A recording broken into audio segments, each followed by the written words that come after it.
Madame, Messieurs, tout le plaisir est pour nous de vous savoir nombreux sur cette émission Débat ouvert. Le débat est réellement ouvert avec le député national Charles Maningoy Lubamba. Avec lui, ce soir, nous allons nous entretenir autour de plusieurs sujets, entre autres cette question liée à cette proposition de loi relative à la nationalité congolaise.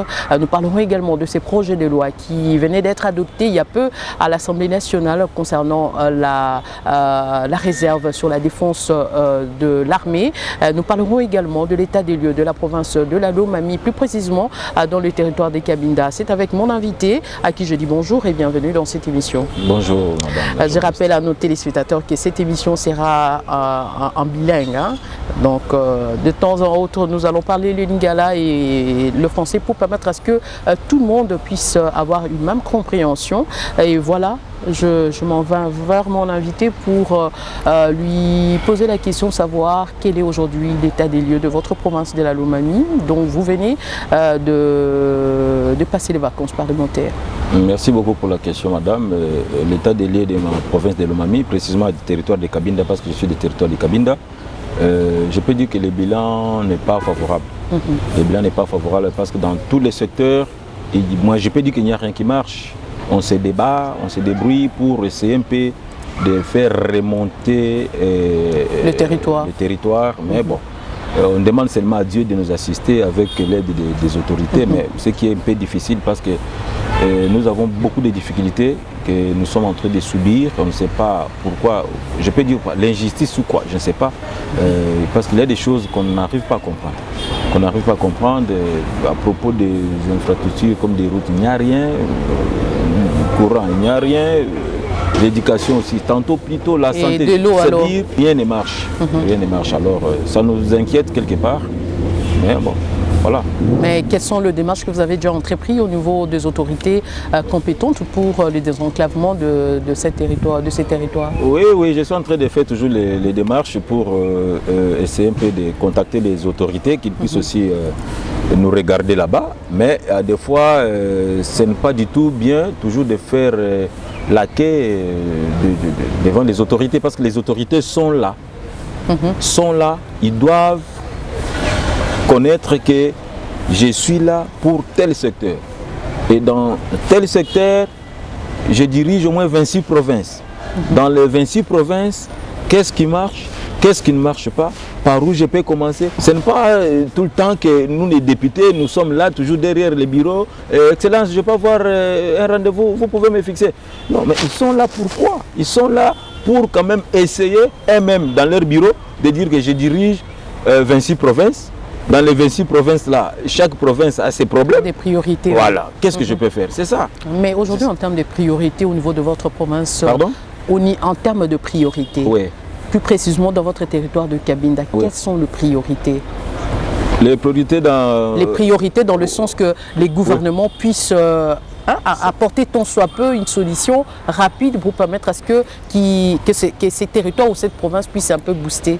Oui, je demanderais seulement quand même aux autorités d'abord, dans la vie, pour le développement d'un coin, il faut chercher d'abord à relier les coins, d'autres coins ou un point avec un autre point par des routes. Okay. Si des routes ne sont pas réhabilitées, ces coins-là restent complètement foutus. Voilà. D'où c'est que moi je peux demander que les autorités puissent regarder notre territoire de Cabinda, par exemple en commençant par des routes. Parce que si nous prenons seulement la route qui quitte Mbujimaï, Cabinda ou Cabinda Mbujimaï de 150 km, il n'y a rien qui s'est fait. Il n'y a rien, je vous dis qu'il n'y a rien. Aujourd'hui, la route vient de se couper dans 35 km de Cabinda. Vous voyez, les 35 km de Cabinda, Cabinda c'est les chefs-lieux de la province de Lomami. Ok, voilà. Mais parce que vous venez de là, vous vous êtes enrôlé, comment s'est déroulé le processus d'enrôlement au niveau de Cabinda? Oui, le processus d'enrôlement, là où il y a les humains, il y a toujours un peu de lacunes, des petites difficultés, par exemple, parce que les longues distances de 150 km, 200 km, 180 km, les gens sont là pour s'enrôler. Mais les matériels, des fois, ça n'arrive pas avant. Et quand ça arrive, ça tombe souvent en panne. Ça tombe en panne pourquoi? Peut-être on a enrôler ou pas les gens qui ne sont pas capables, qui ne sont pas peut-être manipulés. Point d'interrogation, je ne peux pas entrer en profondeur parce que je ne connais pas comment ça se passe, mais l'enrôlement se passe toujours à merveille, sauf qu'il faut toujours sensibiliser. Comme j'ai sensibilisé, j'ai roulé au moins 700 km à moto. Alors, en train toujours de sensibiliser toujours la population, il faut s'enrôler, il faut s'enrôler, il faut s'enrôler, il faut s'enrôler. Pourquoi? Parce que si tu t'enrôles pas aujourd'hui, excuse-moi, tu n'as pas ta carte. Si on t'envoie quelque chose à la banque, comment tu vas retirer? C'est difficile, d'où il faut s'enrôler. Donc cette carte a une double, oui. un double service. Oui, hein. oui. Donc en même temps c'est la carte d'identité, en même temps cela permet aux électeurs d'accéder dans le lieu d'enrôlement. Mais aujourd'hui en termes de pourcentage, le taux d'enrôlés au niveau de votre province, ça peut être évalué à combien? Non, je ne peux pas imaginer comme ça. Là aussi je dois y recourir là où de la CENI. Oui, à la CENI, qui est la CENI. Parce que moi j'aime dire quelque chose de vrai. Que tu maîtrises. Je n'aime pas tâtonner comme ça. Non. Il faut que je dise quelque chose qui est vrai, que je connais bien. Voilà. Mais au début de cette émission, honorable, nous avons annoncé de parler sur ce projet de loi où il faut voter au niveau de l'Assemblée nationale, où ils allaient constituer la réserve sur la défense nationale. Mais c'est quoi d'abord réserve nationale, honorable? Parce que Batuming Bazokaka réserve sur la défense, réserve sur la défense, c'est Zani. Merci mingi mama na motuna wana yango no moni mingi soki olandi ngai na assemblée na ça toujours intervenir ba point na lingala pona nini parce que ba kolandaka biso bazali bango nyonso balobaka lopoto te balobaka monoko mboka na biso ezali parmi 4 langues nationales lingala balobaka ngo mais na sengaka mingi dans le sens que to banda ko intervenir na ba langue nationale na biso parce que bazali na basuka ya mboka baluka koyeba nini o tozali koloba ozolanda. Alors réserve d'abord nini to bengi réserve ezali biloko bebombami na définition to na komanyola to na kososola to ezali biloko ebombani balobi réserve ya nini ya minduki bongo ya défense défense ezali bawo bakoki kosunga mboka kobundela mboka. Voilà, d'où ezali maye oyo tozali koloba ke na oyo etali mapinga na biso esengeli bazala na biloko oyo ekoki kosungaka biso. C'est-à-dire nyonso ebimaka te ekosungaka biso kofandaka dans le sens que mapinga se retrouvaka normal na mokuse na kyo babongo. Mais banani oyo esengeli bakota na kati ya réserve wana banani oyo nalobani condition ya l'éligibilité nani wa bengami kokota na réserve ya défense mutu nyonso ngai bonde nazali boye na okiko ko se prétendre kozala ko s'inscrire na nini la réserve ezali bongo te mama mais ba condition za nini nani oyo asengeli kokota na kati ya réserve wana bon na esika wana ya solo to oyo asengeli d'abord na kyo bakili bosi foza la congolais. OK. La liboso ngoni foza la congolais. Parce que ozimu pa yo koti bisika bino bozo sala makamna bino bibundeli. Omote koko se ozala. Koko se ozala sengeli boso za no congolais na sima batala yo soki okoki. Pas bazwaka ke loko bote le to koma komona bazwi munganga bachena makambo ya kelasi. Bazwi makambo ya kelasi bachena makambo ya bibwele. Ozoma kezo kota pitopal. Yango ne sengeli manso ezala ndenge longo bani ya koloba ke oyo akui kokota na réserve to benga na lopoto réserve aza ko répondre na ba critères nyonso oyo esengeli ezalela wana.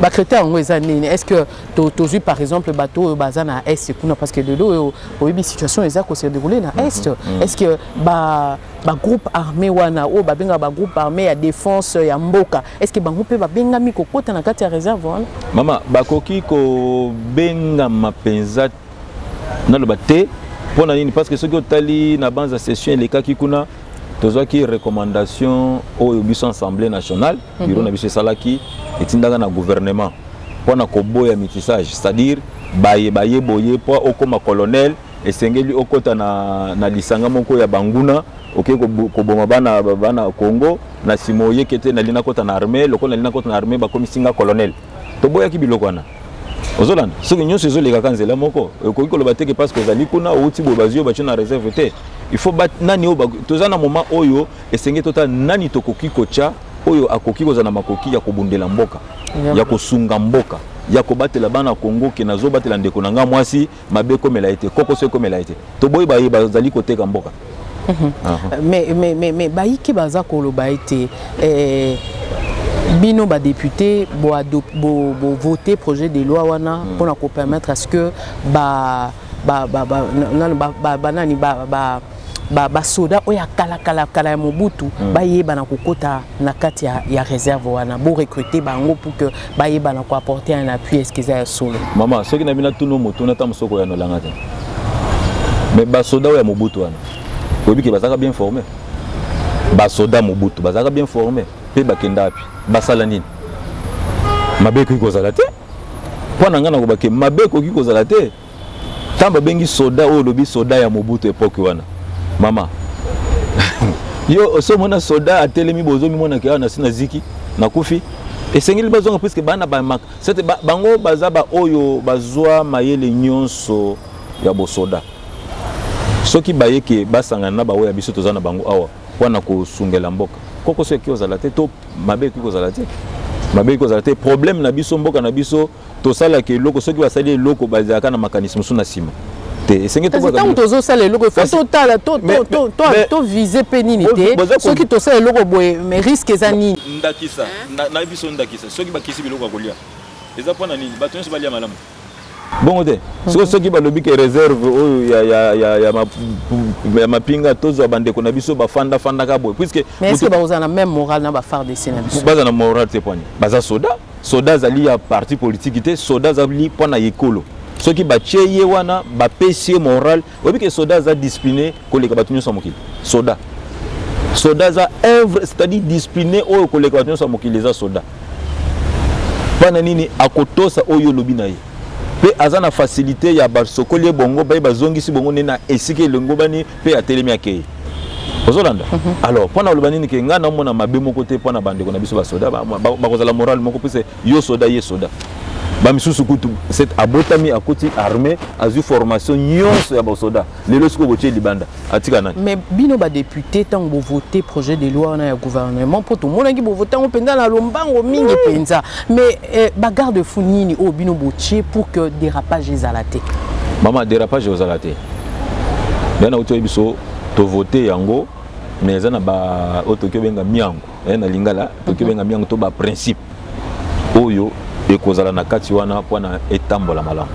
to fotaka bi voter la boyete yo zaka na biso na salle yo quand to genda to fotaka bi voter la boyete avant to voter to tangaka yango to landi yango to yebi nini eza na suka na yango soki to voter bongo eza nesiki ekendaka pe bake ko clôturer yango do ya pas ekozala te comment comité ni sanote kuna te en tout cas merci pour na vraiment bien noé wana mais tout le bela pe di Kambo ya SNEL te honorable ya nini Kambo ya SNEL tout monde qui bino ba député boyebi na ko senga révocation ya directeur général ya SNEL na Kombo ya Lusinde directeur général wana sala ki bino nini ezalaki à la base o esalaki que bino ba député boyeba na ko interpeller ye pe boyeba na ko révoquer ye ofana na kisasa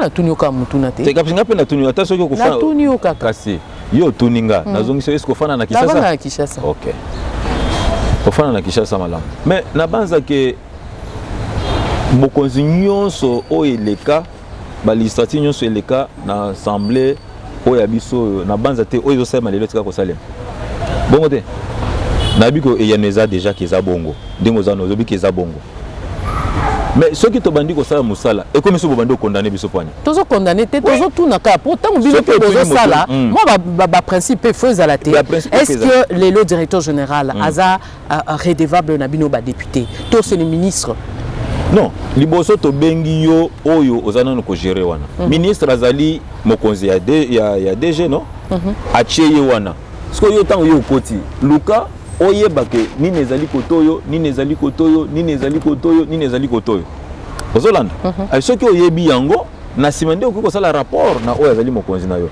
bref directeur général ya SNEL donc la PO ya régie des eaux il faut baya nano et senge ba banda koya puisque bango on ande bazali kola ba pour qui ça lelo lokili ki ezo za la mingi te to fanda lokili ki ezate to na courant korezate poni korezate est-ce que kozala malamu ke na mboka na biso to sala ba kura ba pai tant que toi na ba barrage to ko créer ba barrage ke mboka na biso za ba kura belé. Mais c'est le ministre qui définit politique et énergie à mboka. Oui, le ministre de l'énergie. En collaboration avec qui?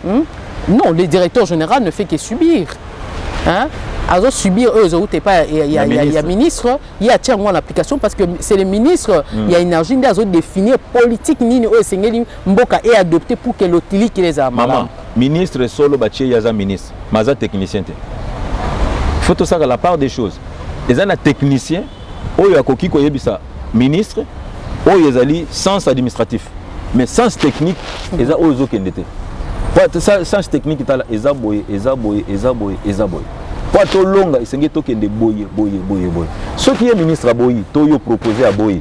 Mais liboso na ye, apena mokonzi na ye, oyo kyo kende pe komona. O présenter pe ba besoin na yo. Voilà. Donc bref, ce qui o elekaki na DG lekaki bon, azamutu to lo banini bo. Mais essayer. Bato ba mona ki ba bi 4 mois kaka. Vraiment. Hein? 4 mois kaka. Gestion ngondengeni ba évaluer kana 4 mois. Honorable Lobana nous 4 mois. Maman nanga omoni est-ce que ça va compte à rendre te nanani compte à rendre député bokangele linu bon yonde il faut kweya to kangele linu ya nini te to lobi kaka to kuta ine nzela nini po to kangele linu est-ce que ça va compte à rendre tango azala ki directeur général nini adjoint ou bien tango azala ko jouer intérim ou bien ezakara ya siko mais pona kolandisa malamu mama oyebi mutu soki abengisi moto na kati kuna ayebaka poni abengiseli ayebaka tina nini abengiseli soki yo ye olobi makambo elongo banité ne ko yaka koko soti mais à niveau na bino ba député à combien na espace boni boki ko évaluer moto asali malamu to asali mabe bon maman wana na ko déterminer yango te na ko déterminer yango te pour na buka lukuta te et dépendant kaka il écoute net DG sans abonné sans amotoba to 6 mois à pamba et ko lié point d'interrogation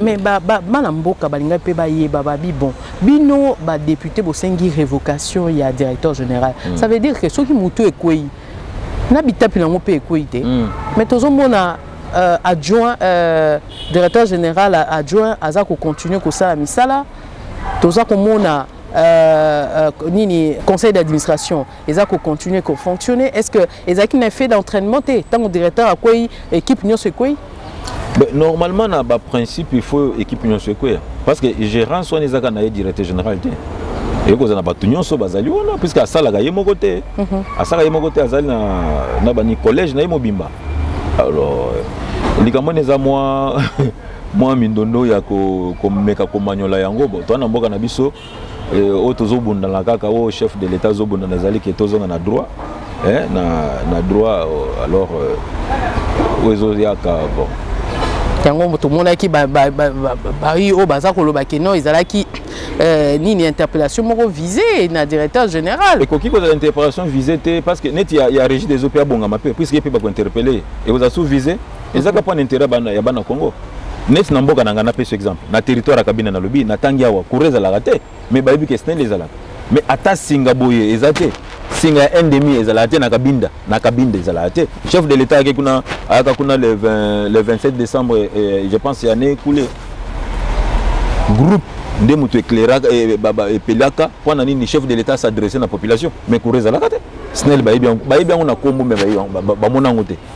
Mais est-ce qu'il n'y avait pas lieu, les députés, ça quand même quelques recommandations et qui la suivi nango et qui sont respecté conditions recommandations ça ce moment que vous pouvez ça y est au lieu que maman yana lobby oya bengisa kiye OK nda bitina ya bengisa la kiye ya bengisi a che libiso ye liboso biso to sololi to lakisi befe to lakisi ba négativité to lakisi yé pas yé à se défendre pas se défendre c'est quoi ça qui lokola yé na oya bengisa kiye ne basila OK na kosila na pe après ça qui peut ba recommandation mes recommandations mini wana nde pesa iko sama kasi ndeki kokwesa ne ya kokwesa bon en tout cas tosenga pe na bakonza mboka batala pe pour la suite parce que directeur général akoko ya mon côté il faut quand même suite pe ezala suivi mbe wana ezali bino pe bapanzisa ngo faut boye daka pe gouvernement bozala pe wana teka pona kokundola kama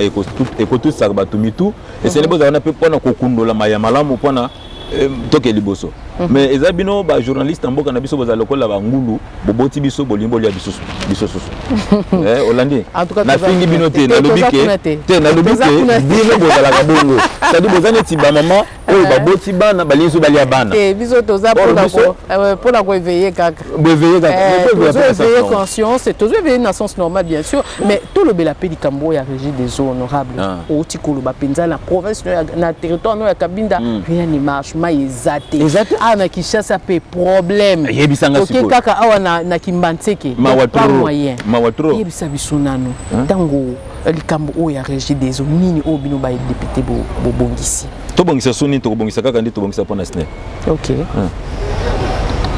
to bongisa kaka ndi to bongisa pona SNEL ndi to bongisa to ne ro bongisa mais déjà to anticiper nanu to lobela pe likambo etali régie des eaux parce que kozanga courant mais mai mama omoni ya liboso o to kolinga koyebeza nini mboka o ezali mboka oyo tango nzamba kaboli bokonzi aye awa apemeli awa nyonso etikala awa richesse nyonso mboka ya oyo mokili mometikala awa mais basale les richesses ango nde mitema mbindo pona nini comment expliquer ma eza na fleuve awa ma eza na fleuve awa mais na banda ko pa ma yeko ya problème to na batio kende na météo awa na mbinza awa na météo okuta batio teria minene fanda wana tango facha uta ko zo bokonzi sika bakoma ko sala batio ba changer batio ko banda météo ekititi kanchachi na centre na bango na habité so babenga so ki centre ni Ozoland mais batio ne fandi wana batio ne poni bagui ko accordango partout ya pas si pona bango est-ce qu'il faut président de la république to premier ministre aya ko sabilo kwana tant que bango bazana musana bango ka sezanine yande nazo bake tokoki kozala kate na bokonzi moko pona sala likambo fonga esengeli kaka yo ya ko betelanga porte au présenter nga ba besoin mais yo musala no na kitu na bachelo pa texte telema pe tambola pe tala pe au moins on peut constater attention yo ko pesa rapport o pesa rapport moko zala clair normal mais yo ba pesio mokonzi ofandi malili kaka betaka yo omelaka soki biloni omelaka nini na bureau zoka elengi ozolia mwa nini boye mwa mais libanda wana banani ata ba obazo kende ko saba misala na sope ba ya fandi ko na biso to tambola chief aweza na normal yo signé tant même ko ela ko li moko bamba fa na bango ozo comprendre ezane ti makambo SNEL tanto SNEL ba câble boniza ko kufa michopo ba câble libanda wana bolo bomo na ngote bino bomo na kaka bino ba député bozaki na progression moko na ye bozaki na projet moko na des jeunes mais michopo ya ba câble za libanda ba câble zo bomba na ka wawa boko sunga batu te bo changer kena ba venir okuta lelo singeleka boy mais pone ni beaucoup ko orienter makamu normalité quartier par quartier ba transformer les awa ezo beta bakano pampamba mais bino musana bino ni so to sali ba député oh ba non maman tout ça quand même correct to bando ko finga biso bosaka eloko te to bando sala susu boko miso ba député ya régie des OP agoya abonga manke agoya ayebisa biso ba compteur wana nde ba chaka biso lokola bato SNEL bakoma ko tela biso ba prépayer yebisa nke na place ya ko somba libre siko yo ko tela nga su courant na futaka courant siko ekutaka na mboka na ngai est-ce que ça na normal mais babi courant ngo nini inga pas moyen mais pas kasiana zolo baté maman yanto zolo bati tokomi na ko defa ba courant est-ce que ça na normal kindoki te nani ba bengi ndoki azali muto zo sala makambo batu ba ko sala te de ba bengi ndoki mais en termes il y a ba question précise au bino boko bengi la directeur général il y a régie des eaux pour qu'à se justifier c'est à quel niveau qu'est-ce que vous lui reprochez? Non. Là, moi, je peux pas dire qu'on lui reproche de ça. Okay. Là, c'est moi. Ok. Là, c'est moi, honorable Charles, qui peut dire peut-être qu'on peut lui reprocher pour ça. Ok.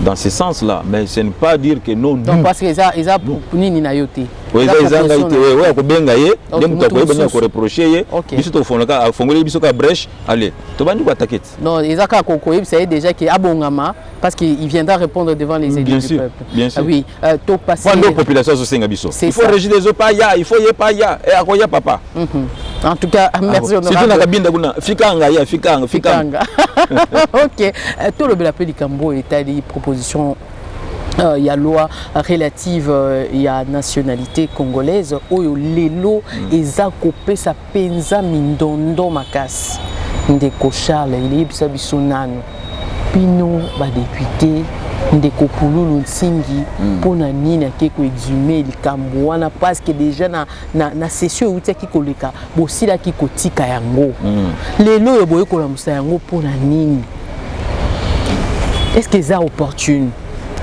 Bon, maman, omoni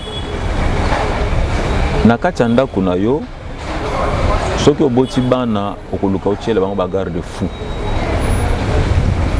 oyo koyi kosala ke moto moko te soki aye nakati ndako wana amiyeba ke naza mopaya na mboka nakati ndako oyo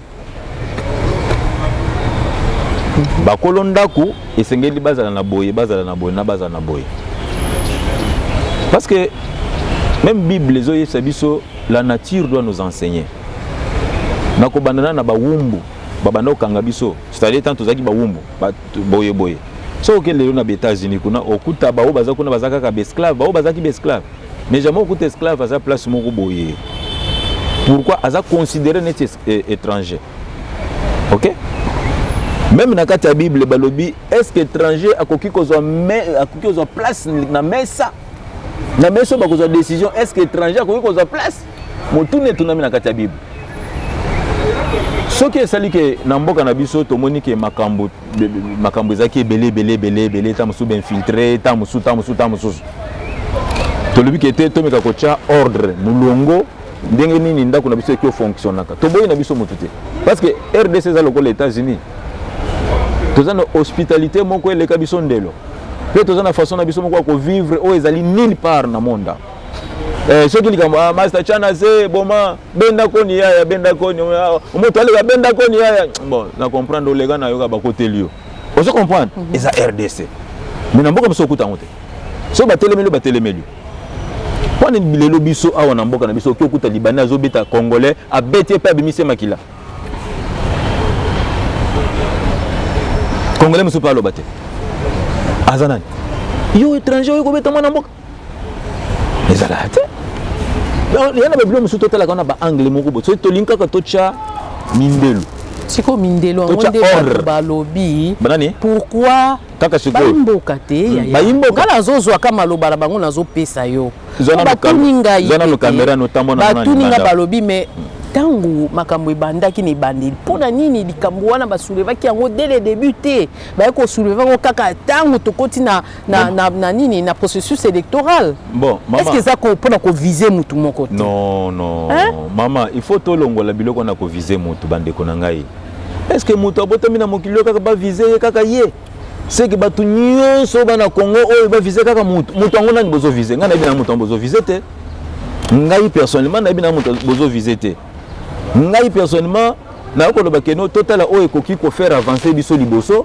nesika total ba futilité OK kanga réponse na nazo peso total o ekoki ko faire avancer biso liboso nesika total ba futilité mutu ango nini obonu bozo ko yo za molobeli ya mutu ango nini yebisa na mutu wana na lobi boye yo za molobeli ya peuple ça veut dire likambo tango ekomi na balabala tango ba population na yo komi ko silika pona likambo oyo bino bo proposer ça veut dire que za mabeto za malamu maintenant yo na niveau na yo yebisa biso penza na bokuse proposition ya loi wana relative ya nationalité bolamu nango eza nini pe mabe nango eza nini ya solo merci mingi pona motuna mama journaliste kolinga te ko eloko ezangi tino commission na tina OK eloko ezangi tino commission na tina oza malamu te petit na te na tina te OK alors bolamu ya proposition wana ekoki kozala ke tozocha ba garde fou pona mboka na biso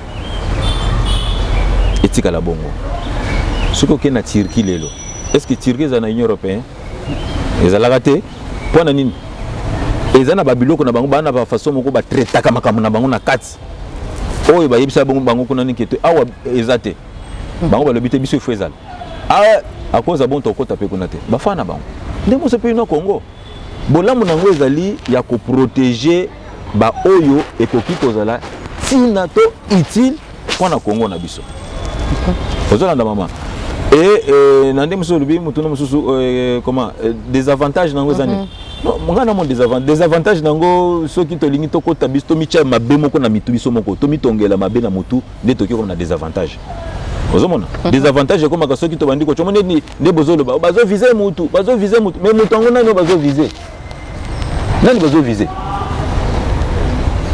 panga na bi mutu bazo viser te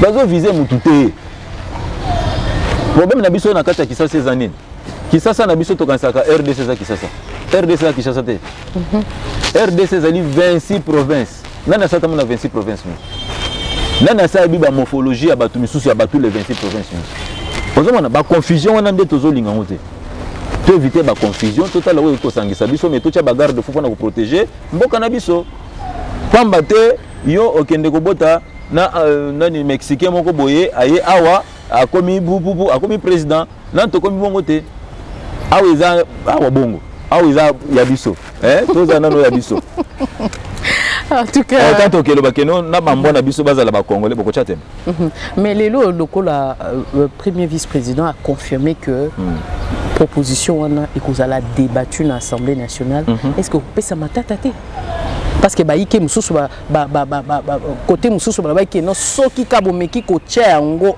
na ordre du jour moto pili na mboka banani balobaki ba oyo yebi te omoni mboka na biso to linga kotanga mukanda likolo enveloppe yango oyo oyebi contenir na kati to oso tangi contenir mais ofongona na enveloppe te ofongona na enveloppe te potanga banani balobaki mboka biso lingi balobaki banani yango balobaki ke oui honorable ozo sala net ozo igno ngai boyebi baye oyo baza ko telemela loi wana bayiba ensemble balobi ete soki bino bomeki ko programmer ensemble pour la République ensemble yango bazali na Congo to bali bana ensemble pour la République balobi ke soki bomeki ko programmer wana moto epeli to monaki tweet oyo ndeko na biso mwando asalaki malheureusement qu'il a ayaki ko apporter des mentis que non et avec le contexte mais déjà dès le début oyo biso ko teraki alobi ke soki bosali yango moto kopela et peli pe kabwani ya solo nini kabwani mboka kabwani bango batike na ngambu nango bino bango ni bazala na ngambu kuna o bino boyebi ya Katanga ya ngambu Katanga na RDC to libanda RDC ka oyo lobi ya na RDC soki na RDC soki makambo baza ko traiter za makambo RDC alo Katanga kabona pwani soki makambo zoloba na miyebi ke na kata RDC na za muto RDC na kata RDC sikola ko linko kabona pwani soki na sepelité na koloba kete awa bobeti mabe il faut bobeta boye c'est ça mais ceux qui ont mis qui était wano RDCT ndoko lingo s'agiter mutna tinga yo na ko s'agiter point to ke na débat to ko fa na mesa ne to fa na mesa boy o zolo ba yango te pesa nga avantage nango ndengo tunanga mituna boy pesa nga avantage nango pesa nga des avantages nango c'est ça mais so ba lo ba ke moto ko pele du ba si ba bongisi bitumba basi ba bongisi manduki basi ba bongisi biloko ko pelisa mboka. Est-ce que bato balingi mboka ngo? Ya journaliste balingi mboka ngo. Au moins total au moins maman to longola ba fertilité hein to longola makambo eko diviser biso to luka makambo eko sangisa biso pas to tonga mboka na biso to longola ba fertilité ba division ba makambo ko tina moko te ba bosoto moko boye to luka oyo eko sangisa biso Bible ezolo ba boye Paul a lobby tout m'est permis mais tout m'est pas utile. Qu'est-ce qui peut être utile pour ma vie? Qu'est-ce qui peut être utile pour mon pays? Qu'est-ce qui peut être utile pour mon territoire? Voilà. Proposition alors on est utile pour le lobby. Tout m'est permis, mais tout m'est pas utile. Ce que tu limona linga, nyo se pesa melingai, nyo se pesa na litomba pona ngai te. Motuna, ni neza na litomba pona ngai ou qu'est-ce qui est utile pour moi? OK? Qu'est-ce qui n'est pas utile pour moi? Voilà. On est congolais, tofan en tant que ba congolais, totala o ezali tina utile pona bano toza kobota pona ba koko na biso pona ba oyo bazali boso ya ke totikela bango Kongo moko kitoko Kongo moko malamu. oyo eza ntina moko te tobwaka yango soki tomoni likambo ekolinga komema biso na bulu yeke putuputu totika tozwa ya malamu mais toluka koconstruire mabe na kati ya mito ya bato te soi-disant que ya na ntina moko te baza koviser nani je sais pas moi excuse-moi nayebi te. En tout cas merci pour la biyano na yo honorable na totaki komona na niveau assemblée nationale bandeko na biso bawewa bayebaki vraiment la kotelemela likambo oyo etalaki interdiction ya kolia bambwa parce que tout le monde qui ndeko honorable Boris Mbouko oyo ayebaki na kotelemela ke non bayeba na koprotéger ba animaux ya compagnon entre autres bambwa banyau pour que bayeba na kozala koboma bango nyonso te donc oyo abomi mbwa azala na amende oyo ya kofuta mpe akosala mpe prison soki bakangi ye na flagrance mais bino badéputé comment est-ce que bointerpréter likambo ye wana bon mama elona koloba boye balobi baanimaux des compagnons et bon ntaba azalaka animaux nini pardon ntaba na me baza baanimaux nini des compagnons ou des non compagnons. Non, bango baza animaux domestiques. Animaux domestiques. Oui. Ah, ok. Bon, omoni na eloko wana d'abord honorable Boris aza kulutu. Wana ezaki ngala ke benga atakinaka. Matakinaki pe lobi leki. Mais eloko ko yebeza boye. Mboka nyo sama kamuna yango, province nyo sama kamuna yango. D'abord tambazo benga bawewa. Bawewa bali elinko lobani. Parce que les gens bawe bana kati kuna te et comme Congo mobimba bana kati ya ba moto azomona bana kati ya ba moto pe ba oba bandaka ba moto wana époque wana bazasusu kuna te bakoma na biloko minene likolo azolanda bakoma na ba stade bakoma na ba transport wa likolo ba bis ba boye wewe linkolo bani linkolo ba yo azomona wewa yo obe nobe vous comprenez les nations mais lelo les années moi façon moko ya ko qualifier ba motard mais ba motard nyonso baza kati kuno kuta ba Congo ba Swahili bangala ba luba quatre langues nationales nyonso yana kati ya biloko et na otali likambo honorable Mbouko alobaki oui akoloba aza intervenant à intervenir na a lobi o c'est policier aloba mais eza pendant na mon ezane fête pourquoi parce que chaque province eza na façon nango humilier ça eza na ndemo ko humilier ça alors yo ko linga te olonga na province na bino ko na province mususu kwa na koloba makam non mais abiki ba animaux ya compagnon na baza ba auto zalanga na bango to na banyau na banani Bible lobi manger tout ce qui se vend. Bible mutelobi manger tout ce qui se vend. Okay. mais tout ce qui se vend manger sauf les chaises et les tables.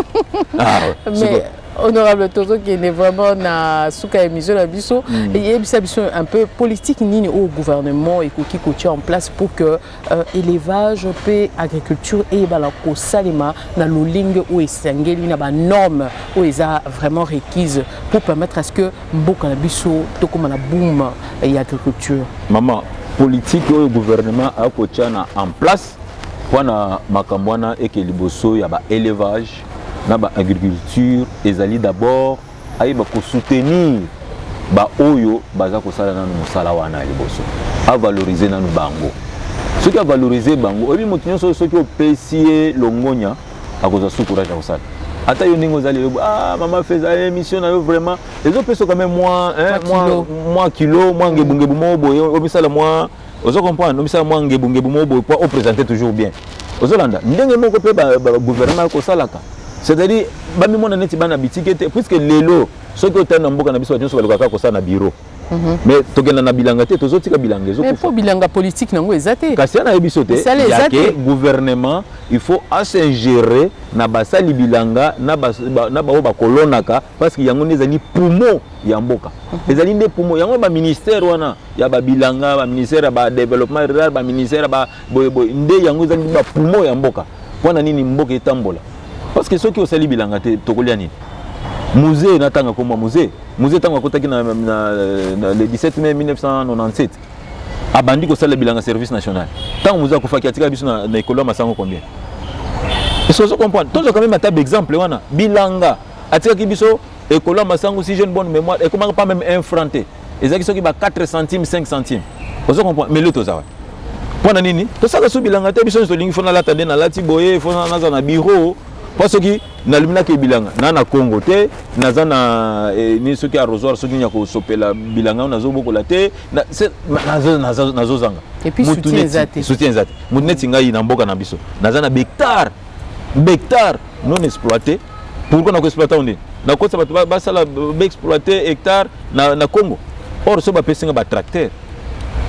Na kenango na sali na loni masango nguba babiloko ebele kolona kuna ba manyoko manyoko 3 mois batu bali na manyoko 6 mois batu bali na manyoko boye ozomona na loni banguba na loni ba masango na loni ba biloko ezebeli to kolona mboka na biso pa mabele na biso ya pauvreté mais batala ka biso te tozo la ba biro nini azana baka na kati ba ndako ba biro so ba papier te en tout cas il faut pas soutenir.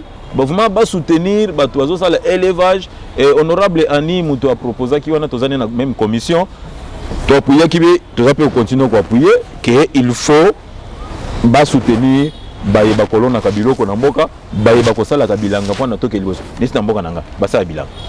Mafuta mbi lezali bandika kutu ba sala ka bandika ba pasoli yango ba sali suma mafuta bomeno ba mabochaka na basu.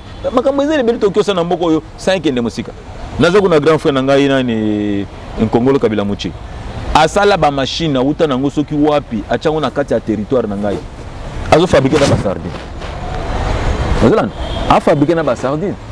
Mais ozomona ke développement yango wana. Mais tozo tala ka makambo mususu. Toke na kuna peto so mata ba canot de pêche. Ba masu wana elobaka ba mbisi wana. Ba mbisi mususu ebotami, ekoli, ekufi bali yango te. Nzamba kotuna biso. Boko le lanzala point ni plus na pesa bino biloko nyonso. Alors bino bomi kufa nzala bino moko. Ya même na beglise to cha makele ete ya biloko akulia. To senga nzamba kamsusu.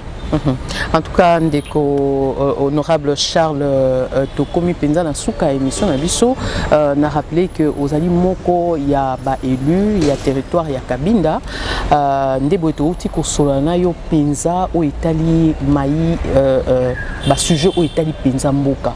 Pour sujet o eza ko déranger peuple congolais ezali oyo ya Régie des eaux, ezali penza ba sujet ya motuya to oti ko yoka yo awa ndengo au lobby comment est-ce que vous interpellez qui directeur général pona nini pe biano nini oyo bino boyeba ki na kopesa ye na interpellation yiwana donc ozali kozela ete ba résultat oyo bino boyeba ki na kosala comme ba recommandation na ba oyo ba kozwa vraiment kiti na niveau ya SNEL ba yeba na ko respecter yango pour que peuple congolais ayeba quand même na ko vivre na électricité moko ya normal pour nyonso eza awa yo moko lobete nyonso ekiti sama awa nyonso eza na kati ya mboka awa vraiment to comme na suka émission na biso mais malobano ya suka eza nini ndeko Charles. Merci beaucoup pour l'émission na ndenge leki vraiment na pesi ba congolais nyonso mbote sika bazwami na pesi ba panzisa nyonso mbote sika bazwami ba onde basala ke biso to lobaka kwa bato ba mekaka koyoka biso ti ba bazana suka mboka ipana ngana Kabinda kuna nenele iboso moyo ekana bibua na kobaka ke to lingana to simbana mboka na biso ke liboso ba makambo eko kabola biso to tika yango. Soki moninga salaki mabe ta musu soki yo batio na place moninga na okosala mabe kutu koleka alors to lingana to simbana to zala bomoko parce que to na mboka mususu te zakaka Congo soki lelo to teki Congo to kende panani to lingana to simbana to ke liboso to tika ba oyo ko kabola biso to luka oyo ko sangisa biso tout nous est permis mais tout n'est pas utile. En tout cas, tout est permis, mais tout n'est pas utile. C'est le dernier mot du député national Charles Maningoy Lubamba. Avec lui, nous sommes entretenus sur plusieurs sujets, entre autres ces projets de loi instituant la réserve sur la défense nationale. Nous avons également parlé de cette révocation des directeurs généraux de la SNEL et aussi l'interpellation qui est déjà dans le tiroir de l'Assemblée nationale, de l'interpellation interpellations des directeurs généraux de la Régie des eaux. Nous avons également parlé de l'état des lieux du territoire de Cabinda. Et voilà, madame, messieurs, je crois que ça ne sera pas pour la première fois, honorable. Je suis là, je suis là. Et je crois que prochainement, nous allons parler de la situation sécuritaire dans votre territoire, le Cabinda, et aussi la situation sécuritaire dans les différentes provinces de la RDC, en particulier le Nord Kivu, l'Ituri et aussi Aquamout. Et voilà, qui met un terme à cette émission. Je dis merci à l'équipe technique tout entière. Donc je vous retrouve prochainement avec le même plaisir. Au revoir.